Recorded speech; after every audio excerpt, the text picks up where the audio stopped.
Hey guys, in this video, I'm going to show you how to automatically remove downloaded Audible audiobooks from your library after you've finished reading or listening to that audiobook. And basically, if this video has been helpful, I'd appreciate a like and subscribe to this channel. So let's get into it. Basically, I'm on the iPhone Audible app, but it's the exact same for Android. And you want to go down to the bottom right profile section, click in there. And then up on the top right, there's the gear icon, click in there. The first option says data and storage. Click in there and then scroll down until you find auto remove, and it says automatically removes finished titles downloaded to your device. And you can currently see it's toggled off because it's grayed out and the toggle switches on the left hand side.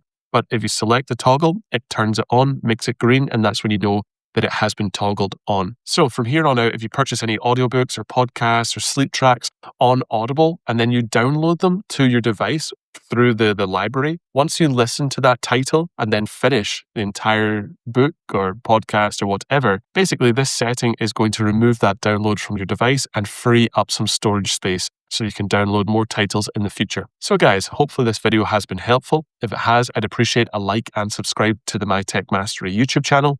And if you do have any questions or comments, feel free to leave them down below as well. Thanks very much.